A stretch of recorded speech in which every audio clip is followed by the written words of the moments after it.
hello, good morning, good morning. It is Nurse Tanya. I am recording here from my lovely vacation site in Branson, Missouri. And I am doing this recording maybe for you. If you're watching on replay, that's awesome. I would love it if you leave a comment, leave a like, leave a post. That would be amazing. Um, but kind of more so I'm doing this recording for selfish reasons. I'm not very organized at journaling and making notes and all of that stuff, and my memory can tend to be short. So I'm just going to go ahead and make a video that I personally can go back and watch and learn from. So, what I've got going on while I was on vacation, kind of the perfect time for me to really focus on me. I am still seeing clients over Zoom and still doing some of that stuff. But for the majority, it's R&R. It's we got no schedule, we can do whatever we want. So, it was a perfect time for me to try an extended fast. I have been studying in Dr. Mindy Pells's Reset Academy, and oh, I love, love, love it so much.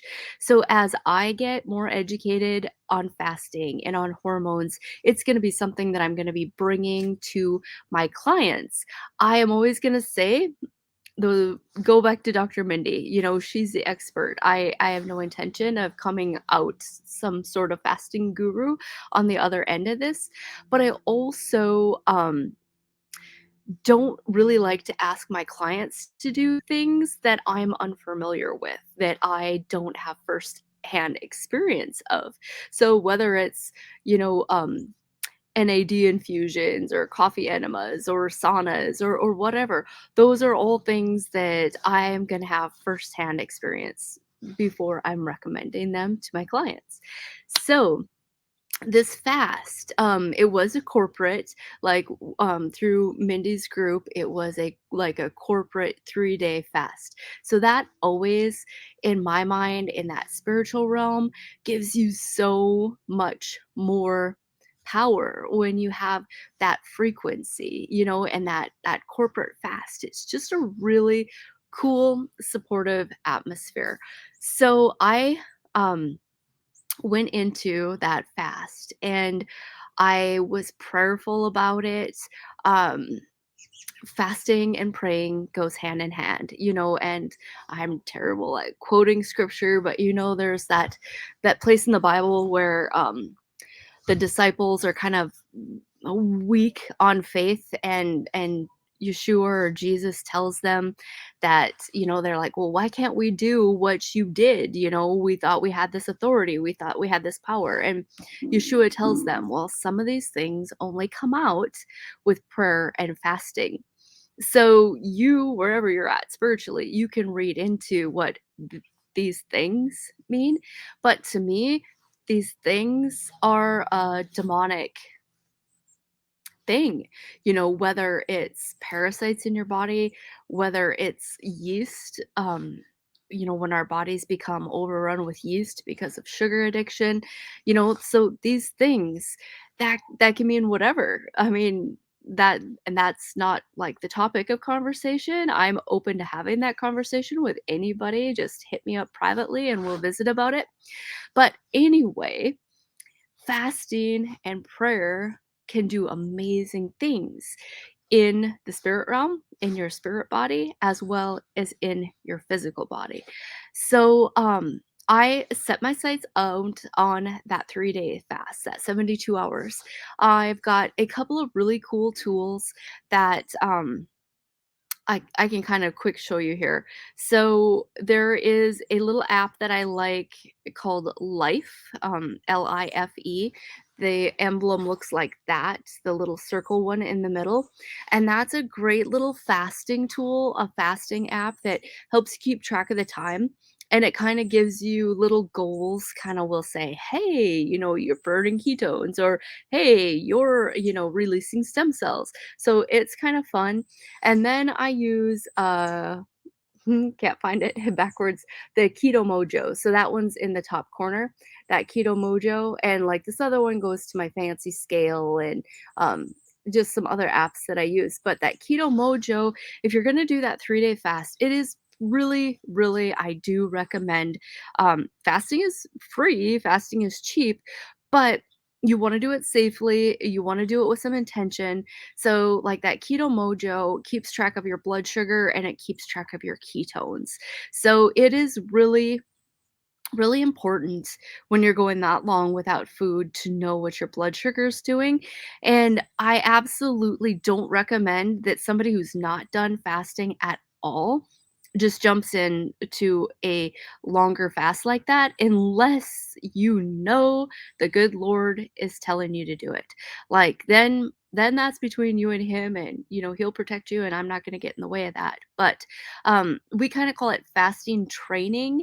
So, like, you would be going along good with an intermittent fasting program where, like, going 17 hours is no problem for you.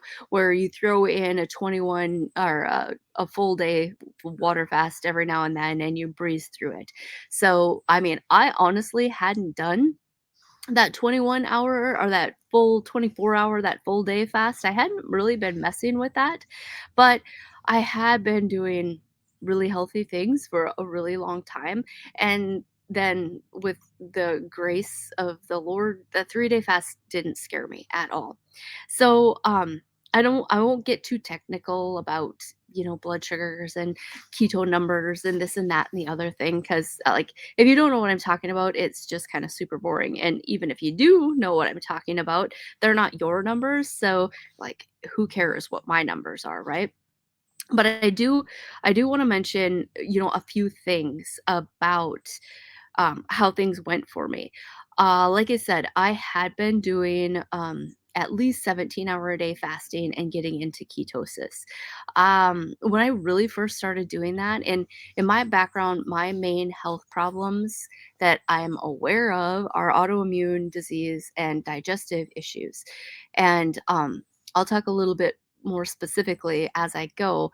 And the story is going to be me. So you might see yourself in this story, but every individual is very individual. That's why we test and we don't guess, and we treat every person specifically according to what's going on with them.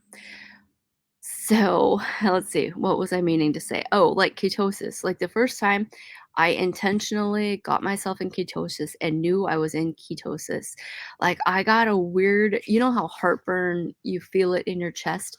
I had a weird burn like that, like in my lower colon area, like a really weird burn. And then I had some weird diarrhea that I could tell the pH of it was really different because it literally burned. I hadn't eat spicy food or anything like that. It was that ketosis, that um you know, destructive, but I do believe it's destroying things that need to be destroyed in the colon, in that microbiome.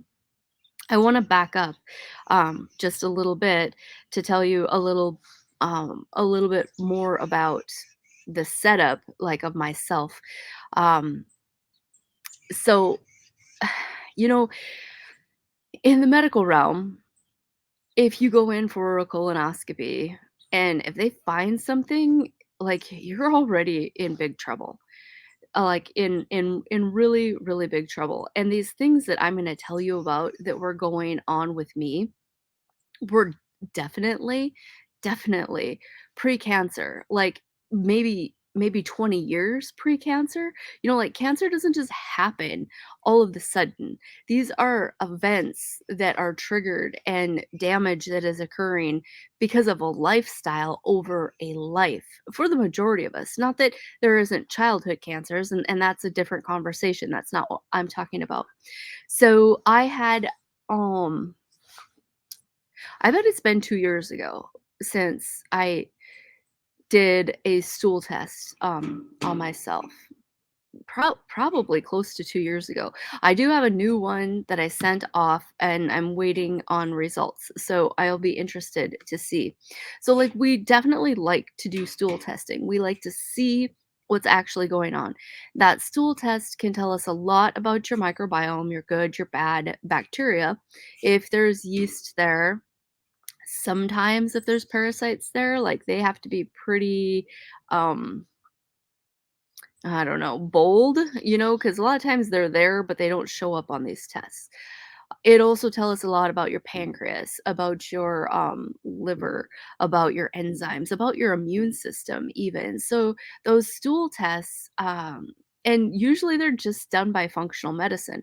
Like a doctor in a hospital setting or in a clinic setting, they'll do a stool test when somebody comes in sick, and they want to rule out, say, C. diff, or they want to, rule out some major bacteria like that. That's why they'll do a stool test. As a functional provider, I'm kind of limbo. I don't know what I call myself. I'm a nurse. I kind of do functional medicine, but I'm not a functional doctor.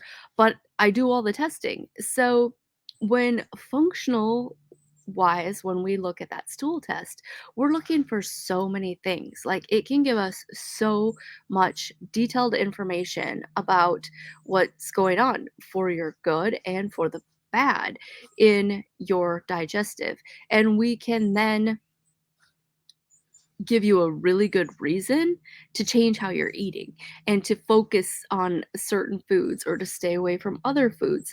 And it tells you in black and white, like, okay, these are the directions. We're just not going to guess and go gluten free. We're going to do it because your test says this is going on, or if you need digestive enzymes, we're not just going to guess and say, yeah, more than likely you need digestive enzymes.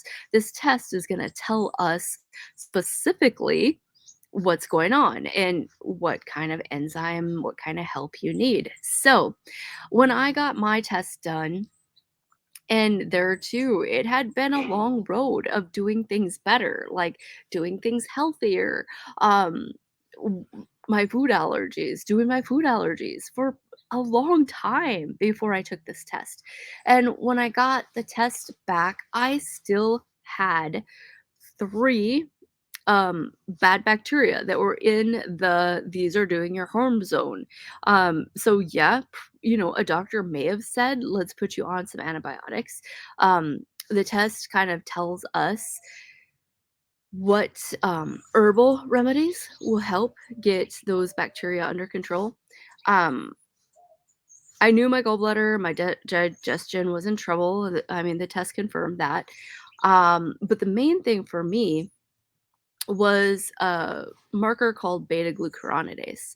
So it's a marker that we need for sure. We don't want it too low, but if it gets too carried away into the red, it is a precancer red flag. And it is really tied up in dirty estrogens. So, and it's also kind of goes with if you have a yeast overgrowth and you have this beta glucuronidase, and then your liver's kind of in trouble. You've got stuff going on in your liver. So your estrogens have to get out of your body through your colon. And that beta glucuronidase let me know that they weren't getting out. So it's kind of like on your colon walls, kind of like the inside of your garbage can, like in like your garbage can, you put a liner in it and you take the garbage out all the time, but they still get sludge, in the bottom of your garbage can. So that's kind of like a visual of your colon. You have bowel movements and things are moving through there, but there's still this sludge. And not to get into, really sciency end of it, this is just kind of a story I'm telling you, okay? I don't mean to be, you know, all science and facts. This is just a glimpse of, and this is just my story, okay? So, that beta glucuronidase, there's a very specific way that we help our body take care of that. So, I did that for a long time, at least 6 months, 9 months. And when I started taking that supplement to counteract that, like the crazy black yuck, weird stuff that I was flushing down the toilet was wow. Wow. That's was alarming. And then really started working on my liver health, getting rid of the sugar, working on my metabolic picture. I on paper, like my A1C, I think the highest it was 5.3, I think. And that, is a decent number. Like it could be better, but it's not high enough that a doctor's going to want to start throwing metformin at you. So, and my insulin was good. Like my insulin was on the low side. It wasn't up high. I wasn't having that sensitivity issue. So that's never really been a big worry for me, but a person still just needs less sugar in their life. Sugar is just toxic. So I've been working on that reduced sugar lifestyle, pretty good for a long time. Then the other test that I want to mention that I've done on myself, and it was not, I don't remember if it was before I did the stool test or after, but it's called a Dutch test. And a Dutch test, we measure hormones through a urine sample and saliva sample. So the saliva sample is, your cortisol, and I'm not going to really talk about that right now, which of course I had some problems with adrenal fatigue. But in the urine sample, and the test shows us how you're metabolizing hormones like through your liver, kind of what's happening to them. We call it methylating, and how they're getting through your liver. And they go through your liver, they come out, and they want to go down certain pathways in order to be excreted from the body. There's the good pathway that we want to send them down, and then there's a couple of other pathways. Again, I'm not going to throw out big names of these pathways, blah blah blah. That's not the video I'm making, okay? But in my test, the pathway that leads to cancer, that if you're getting too much of your estrogens going through the bad pathway, it is where estrogen cancers really happen. Like those estrogen and those hormone cancers, they don't happen in your boobs, or they don't happen in your organs. They happen through the immune system. It's all about your immune system either taking care of it, and it's about your liver and how it processes. It's about inflammation. It's about toxins. Again, it all comes down to how the good Lord designed us, right? Like, we have to remove the things that aren't of His design out of our body, and we have to replace what is missing, period. And then, of course, everybody in the end is going to die, but not because you got cancer, or not because of sickness and disease. So my pathway was bad. Like I way too much hormone going down that bad pathway. So again, back to the liver, back to cleaning up, back to getting rid of yeast in my body. That beta glucuronidase, doing the right thing to get my colon to release those dirty estrogens.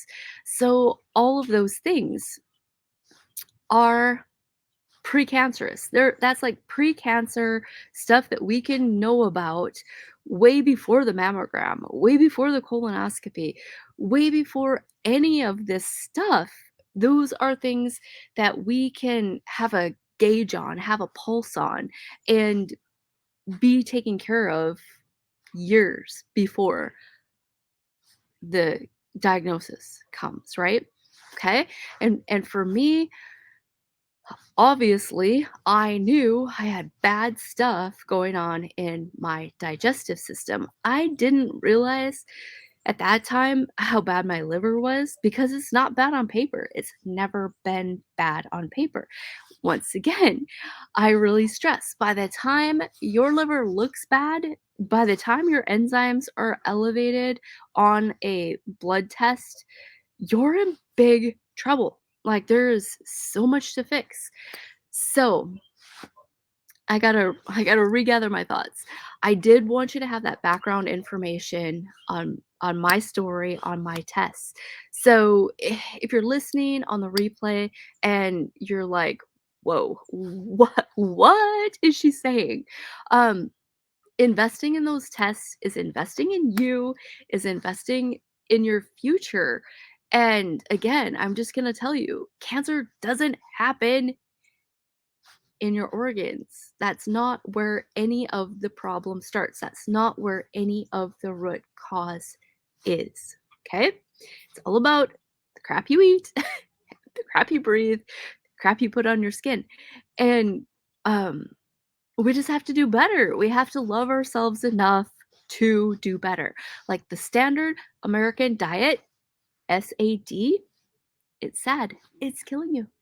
So, you we all have to decide if we want to live our lives in doctors' waiting rooms and filling prescriptions, not finding the root cause and not getting any better, or if we want to take action and do something different.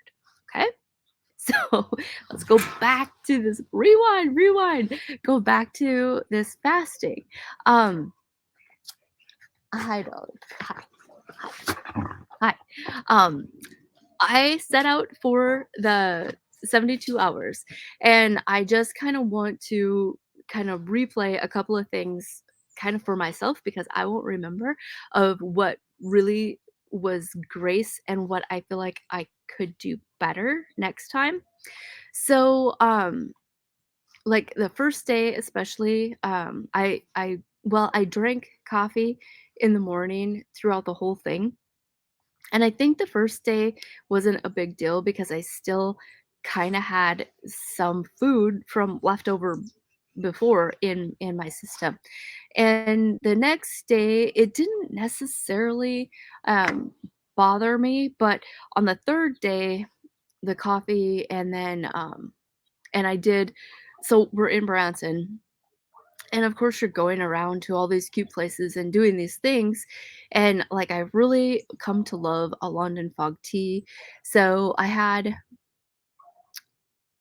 a cup on 2 different days, I had some London fog tea. I did go ahead and, I think I had them put just a little honey in it, and I did put the cream in it. It didn't throw me off my numbers, it didn't throw me out, it didn't do anything, but I do think it was causation for this heartburn. So in my past, heartburn has been a big thing for me. And my whole adult life, I was on probably 15 years of proton pump inhibitors. So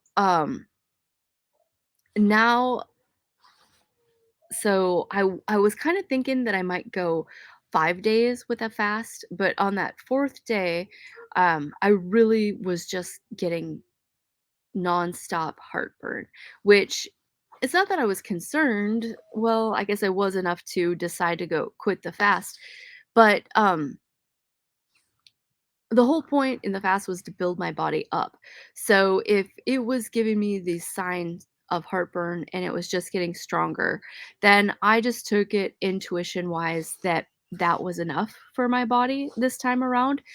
It really would have been if I woulda had some good, clean, organic baking soda, it would have been the perfect time to do that burp test. Like, if you don't know about that burp test, you use some organic baking soda when you're having is you should be on an empty stomach, probably not while you actively have heartburn, but, it'll help you know if the problem is low or high, stomach acid. So, like I say, I'm on vacation, I didn't just have that tool. But,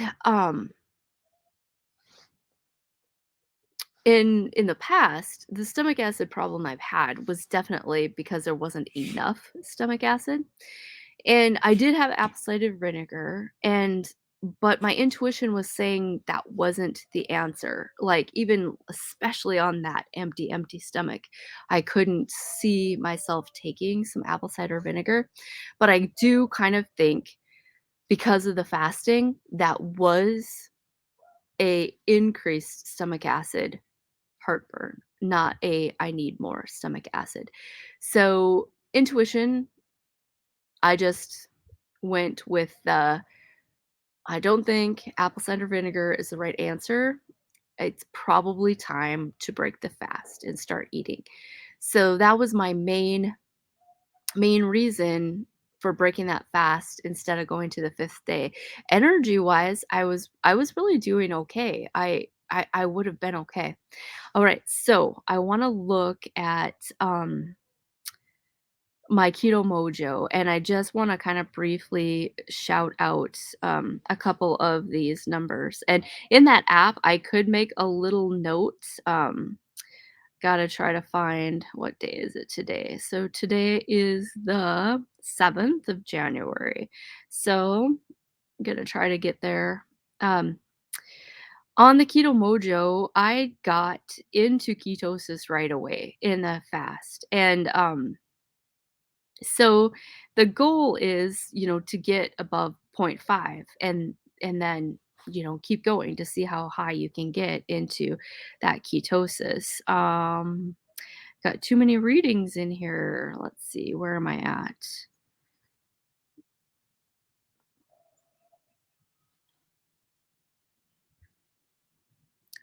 If this takes too long to find it, I'll just skip it. So here's one. Let's see if I made a note. No. So here's one. So this was on the 4th of and that would have been early into it, where my ketones were 1.4 and my glucose was 81. So that wasn't bad. That was doing good. And monitoring my glucose, my ketones, they kept going up. And sometimes in the morning they would be a little bit lower, which would be normal. Um, that must not have been on the fast, my glucose. So I just want to say, my glucose stayed good. My ketones, they got up to at the very end. Um, so the would have been day would have been day right. It could have been I could have ended it the 72. So it was right after that. That night when I went to bed, my, blood sugar was only 61 and my ketones were 2.8. So, as a nurse, like, anytime you test somebody's blood sugar and it's 61, you're like, "Ah, we gotta get you some food," or "We gotta get you some juice." And, I wasn't concerned about it. I still felt good. I kinda had a little bit of a headache, would have been, like, my only symptom. But I just decided, I'm just gonna do some electrolytes, some water, and I'm gonna go to bed and see what this looks like in the morning, see how I feel in the morning. So, it does help having a medical background, except for it's so like you're brainwashed in a different way. So, like, you have to take that knowledge and then you have to like counterbalance it with the truth that you now know to be the truth, and then still have to make some kind of educated decision. But in the end, each individual has got to decide all this for yourself. So that's why I'm like totally saying, if you're at all skeptical, like, don't go into this kind of stuff by yourself. Get a coach, contact me, get a coach that'll kind of help you through the anxiety, through the education, because like if I wasn't a nurse like this, well, I probably wouldn't have the confidence to take on some of this either. So anyway, at that night when I went to bed, blood sugar 61. If you don't know much about blood sugar, that's getting low. And especially to go to bed and sleep on it that low. But like there too, if you were insulin dependent diabetic, then you're just more fragile because your metabolic system is so jacked up and not working.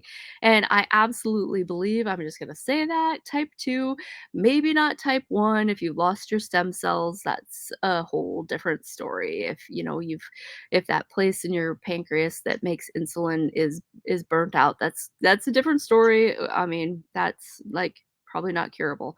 But if you're were type 2 and you moved into needing insulin and they kind of consider you type 1, like, that's fixable. Like, it's just fixable.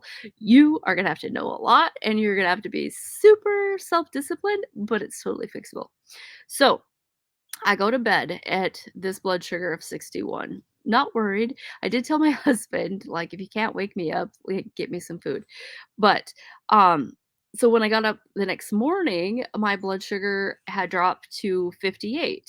And there too, I still felt okay. Throughout the whole thing, even today, my energy's not great. Like my body it just feels like, I don't know. It's just tired. My body is just tired, which I don't feel like that's abnormal. Woke up, my glucose was 58 and my ketones were 4.1. So that is rocking this thing. That is rocking it. I was really, really impressed.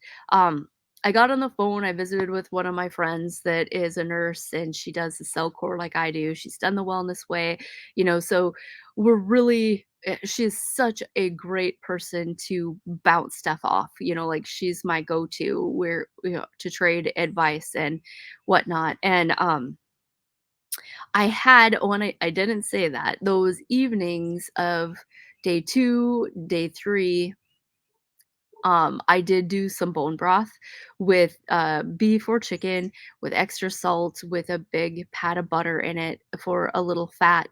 And had I not done that, then my blood sugar could have got even in a crisis zone. So I did do that. After her and I visited, I just decided to do just fat bomb coffee. So that was kind of dumb on my part because I was having that heartburn pretty significantly at that point. It started the evening of the third day. That heartburn really set in. And, I can be just such a dummy. But like in my mind, I know I could do the fat bomb, the butter, the cream in my coffee, and I mentally is like, "What, do that in water? That would be weird." Or like, I could've there was some olive oil here. I could've just taken a spoonful of olive oil or, now that's why I'm making this video. So I hear myself telling me, "What you did was not the best choice." I maybe could have sustained that fast longer, I think, with that heartburn situation had I not done the coffee. Okay, so say it louder if for Nurse Tanya in the back. Next time you're doing an extended fast, no coffee. Like, just no coffee. So, be prepared ahead of time, have this figured out, so what you're gonna do for fat bomb. Like, I think you can buy some, you can make some. I I haven't dug into that. Like, this keto thing has not been on my radar. So, again, why I'm making the video for me, so I hear myself saying, do not do the coffee next time you fast. Your guts can't handle it. Okay. So moving on, right? Louder, louder. I can be bad with the short term memory and just self destructive. So I hope I hear myself on replay taking myself seriously that coffee is not worth it. Anyway, post coffee and fat bomb, I got my blood sugar right up to 90 and I felt a lot better. My energy came back, my pep in my step, and then I just kept plugging away. But that coffee or that heartburn just kind of kept nagging at me. And so I let it go. I let the fast go. When I broke it, like Dr. Mindy kind of gives you some pretty specific things that you should kind of not sabotage your fast and that you should try to really put back your bacteria. So during that fasting time, your body is cleaning up all this bad bacteria. Um, Cleaning up yeast, cleaning up like all this stuff. And then you're also, now I can't remember exactly what the science is when they say you start getting those new stem cells. Let me look at my app. Maybe it says. Um, I had, I kind of did quite a few Facebook posts as I went. I didn't go back and do like a follow-up or a end of the fast. I should've. I might yet, I just hadn't. But let's see if it'll tell me. And I'll go to my photos because I took some pictures. But phew, excuse me. Where does it start to tell me I'm getting stem cells? But to me, that is just exciting. So,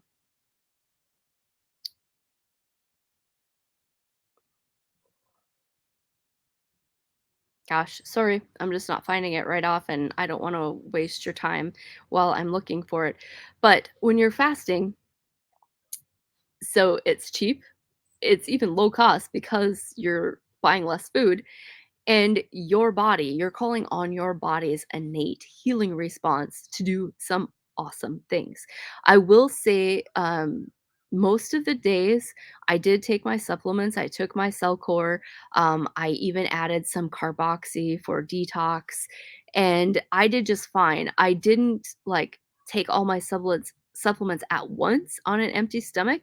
I just kind of, throughout the day would take a couple of them, and I guess it's not full doses because I just, got through my morning stuff, and so I did stay on my supplements. That was kind of important to me. Let's see, and then we have what hour was this?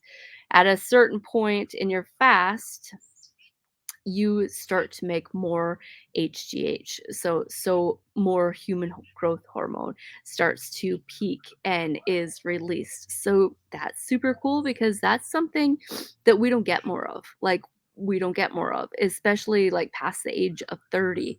It just goes down and goes down and goes down, and that's why kids are kids, why they bounce back because they've got all that growth hormone. So when you're fasting, and I don't know, you'll have to hit me up in the comments and I can get more specific at what hour that is. I can't see on my meter when they're telling me that human growth hormone start to peak, and I just didn't I don't have all that memorized yet. Sorry. So anyway, and then we get on to like that 72-hour mark. It must have been right around 40, right about 2 days that growth hormone peaks. And then you keep going and your body's releasing stem cells. And then you get to some beautiful things as the hours go by. You get to some beautiful things happen in your immune system where your cells start to autophag and they start to destroy poorly functioning cells and replacing them with new ones. And those stem cells, you get new stem cells released into your body so your body can heal and restore whatever's wrong with it.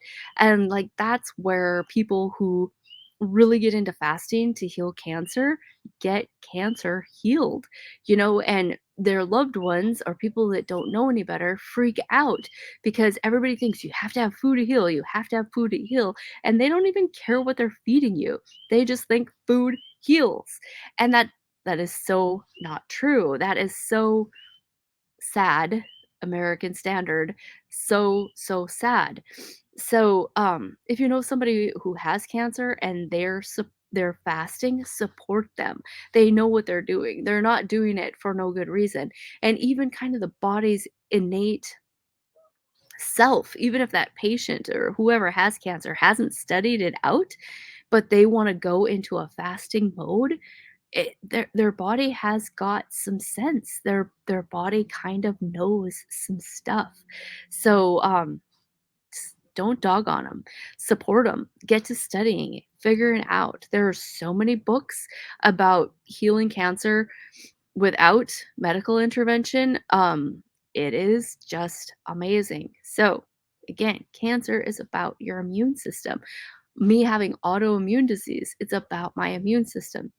So, in that fast, when I get to a certain hour of that extended fast, my immune system starts cleaning itself up. And that is amazing. That was free. It didn't cost me anything. I didn't have to go get a stem cell drip or whatever. I just had to have the discipline to fast my way through it. Um, and then, like, your insulin stores. Your insulin stores are, um, you you kinda think of it like your refrigerator and your freezer, right? Like, in those, when we're fasting, like, 17 hours or whatever, we're, like, cleaning out your refrigerator, just kind of your normal insulin, sugar resources. When you get in that extended fast, your body's going to the deep freeze. Your body's going in and burning artificial, sweetener, and it's burning, um, corn syrup, and it's burning all this junk that it had no choice because it can't process it, and you're eating it, so it has to put it somewhere. It puts it in your cellulite, it puts it in your liver, and, like, that's why it's so hard to lose weight sustainably because your body buried that stuff so deep, right? So on this extended fast, your body's going to that cellulite. It's going to those deep corners of your liver to get those old sugars to burn for fuel. And they don't come back. Everybody says that you can't get rid of cellulite or you can't change that fat, which is this is kind of not true. Like, sure, you could put it back if you choose to go right back to living stupid and doing what you were doing. But that extended fast makes your body wants food. So it goes through these different stages of your brain, you know, and your it's just such an amazing thing. And there too, if you want more of that detail, I'm not educated, I'm not prepared to give you all that detail right now, but you go to Dr. Mindy Pelz's YouTube, go get her book, Fast Like a Girl. I bought a bunch of copies of that to give to my clients that are in my great health reset program. And it'll be specifically to the ones that want to tackle some fasting. Not everybody has to in that program. It's individualized, but if a person wants to tackle the fasting and if they're meeting their marks, then I'm going to give them a reward. I'm going to give them a free copy of Mindy's book. So, like I say, this video is not to teach you about fasting. It's just my story and mostly for me. So next time I do this, I can remember what was good and what was bad about it. Breaking that fast, I started to talk about that a little bit. Breaking that fast, it was kind of weird because, well, you're not hungry. For one, I never was hungry. My belly would burn, maybe you would call that heartburn, hunger, and it would get worse, like, when I smell food. There again, we're in Branson, so we would be out and about and with my husband and my parents, and I mean, they're still eating, right? So we go to a restaurant. I just sit at the table and wait for them. And then when their food came, then I would just go to the gift shop or a store nearby or whatever. And I mean, food looked good and it would stimulate my appetite a little bit. And then, that belly burn would kind of be part of it because you're smelling and you're that's being stimulated, but it was just so the grace of God with me during that process, like, just totally not a big deal. um Ending the fast, like, you kind of got to re-stimulate your body, and then what nutrition you give yourself at that point, you want it to really be nutritious.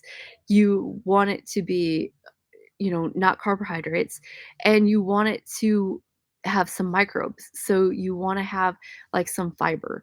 You want to have some good probiotic kind of food. And like, I should totally start making my own sauerkraut, but I just have it in my head that I don't like sauerkraut. But it's so good for you, like, and super easy, like salt, sour cabbage, and wait, right? So, I broke the fast, bone broth to start with butter and salt in the bone broth, and just kind of took it easy, sipped that out. I did, I did some organic, no sugar peanut butter and celery. Just ate it super slow, super mechanical with the celery, but I figured the celery would be a good fiber to, um good foundation, good fiber. And then I can't remember the brand of it. They have a really nice health food store here, so that was totally to my benefit. It would have been a little bit more of a struggle at home in Sydney. I wouldn't have access to that, but I used a, coconut yogurt that had cultures in it. So I ate that, and that was really pretty tasty. I was pleasantly surprised. I bought a cultured sauerkraut at the store, and that was totally tasty. I was surprised. And an avocado for good fat. And the avocado I got wasn't the best. Part of it was waste, it was not really edible, but it went really good. And kind of did that gradually over a couple of hours, and then I had packed some meatballs from home to take on the trip. We just eat them cold, and I thought, "I think I'm feeling good enough. I can do one of these meatballs," and I did, and then just went to bed. I was a little bit kind of bloaty feeling in my belly. I even am today, as things are coming back to life in there, but all in all, really, really pleasantly surprised. I did not take any probiotic pills or anything like that. I didn't have anything with me. And in the end, I would like that microbiome to be built on food. One of Mindy's big suggestion was chia seeds, and I don't know, I just didn't buy them. I could have, and like that chia pudding, that probably would have been a good idea. I could maybe even do that today, go back to the store and buy some of that and kinda do that over the next couple of days because, like, I'm still kind of a blank playing field here. Um, but I'm super excited. I think I did I did I have said for years that anything that I do isn't about losing weight, it's just about getting healthy and getting my body in balance. So I've spent a few years now in that mindset, and my body is so much stronger and it's in a good place. So I am boldly saying now I'm ready to lose weight. And I might check my weight on my mom's scale today and see. Being on vacation, I know what it was when I left, but um or I might just wait and the whole month wait it out and see what it looks like when I get home. I don't know. I am regretting already that I didn't take measurements. And in my past, when I've done any dieting, a lot of times I'm not one to really lose much on the scale, but I'll lose a lot of inches. So I should have done that. I don't know why I didn't make time to do it, to just take the measurements, but I didn't. I can tell as I'm shopping, we've been shopping while we're here and trying on clothes. Uh, I always just go for a large and already that I'm just totally in a medium, and sometimes the medium is even pretty blousy. So, like I say, at this point, I don't know what I've lost. But this fasting and resetting your metabolic process and digging deep and making your body go to those fat stores, it's kind of the key. It really is. It's the key to healing from within, but it's the key to get your body reset. Like some amazing, amazing things happen. So I am really excited to go forth with this plan for myself. I don't know how often I'll do it. I kind of like Mindy talks a lot about the full moon cycle. And if you follow me at all, you've heard me talk a lot about the full moon cycle and that parasite thing. And I don't know that I'd fast on the full moon. I think I'd be more apt to fast on the new moon than the full moon. But And I don't know about monthly doing a 3-day water fast, but right now, that's kind of where my spirit is leaning to, 'cause, I do think I had some amazing healing things happen, and there I'm all about too much personal information, right? But it was the night of the 3rd day where, I could have broke the fast that evening. And that night, while I was sleeping, I had some kind of crazy lower or maybe you'd say upper, but colorectal pain. And it's a pain that I've had like off and on throughout the years where any normal human would have went to the doctor to get investigated, but I just wouldn't. I was too stubborn. Even when I didn't know how to fix it, even when I had no idea about any of this, I wouldn't go to the doctor. One, maybe because of the humiliation, and I kinda knew in the back of my mind at that stage of the game, they wouldn't be able to find anything anyway. Um, they just wouldn't. I am a nurse, so that much I know about how things go, and they'll just tell you, "Go home and wait till you get worse, and then maybe we can do something about it." So, I mean, I just knew that.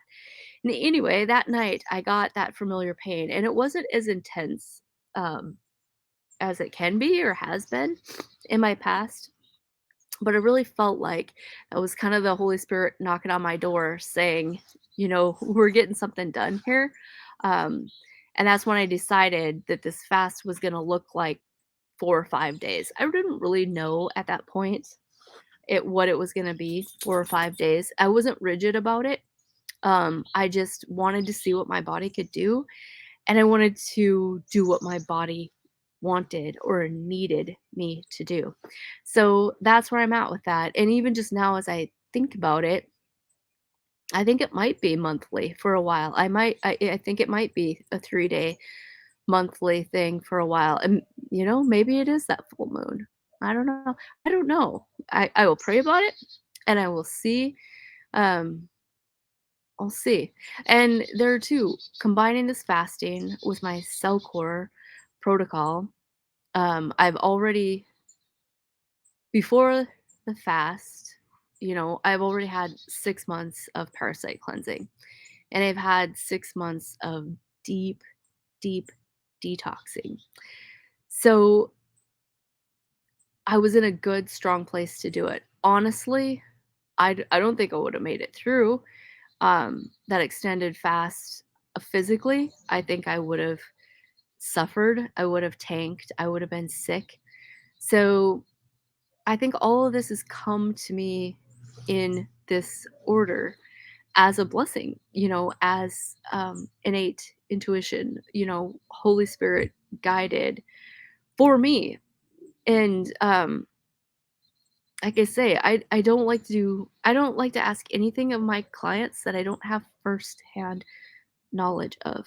So the more I know, the more I can help my clients down the road, and that means a lot to me. And like I say, they won't all be the same, but like kind of attracts like. And I tend to have clients who are very similar to me in their pains, in their needs, in their spiritual life, and we work really, really well together.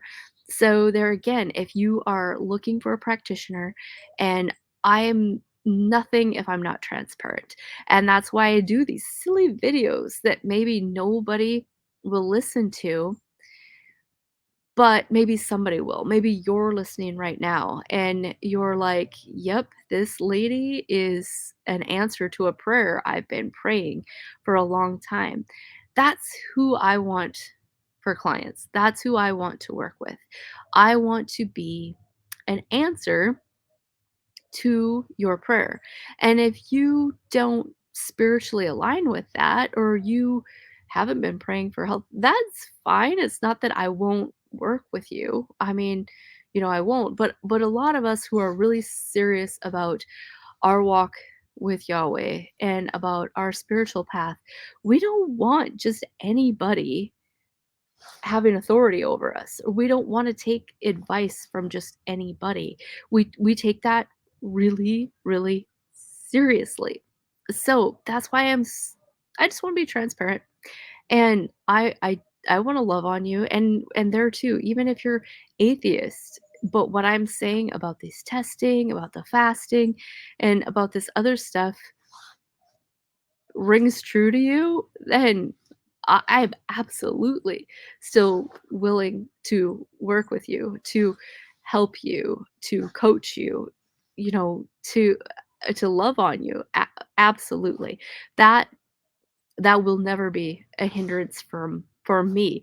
It might be annoying to you because I'm always gonna give Yahweh credit, and, I'm gonna be talking about him a lot no matter what, but if you can handle that and, you know, you have no faith, that I'm fine with that. You just have to decide because I politically correct, I'm not, and I won't, squash the spirit in me to please you, but I'll still work with you if you could put up with me. So, that is gonna be me wrapping up this story. I would love it if you wanna get a hold of me. If you like my videos, share my videos, comment, you can get a hold of me through my website. There is a, um, what do they call it? A little whatever tag where you can get onto my website off of YouTube. If you I don't think I'm gonna post this video on Facebook. I might post it just on YouTube, and maybe I'll post a link to it or something on Facebook because it's pretty long by now and it's pretty personal, and I won't be surprised if it never gets any plays besides me going back and rewatching it. But that's the main thing is my video diary. So, I am the worst at wrapping up a video, so I'm just gonna say bye, and I hope to cross paths with you in the future.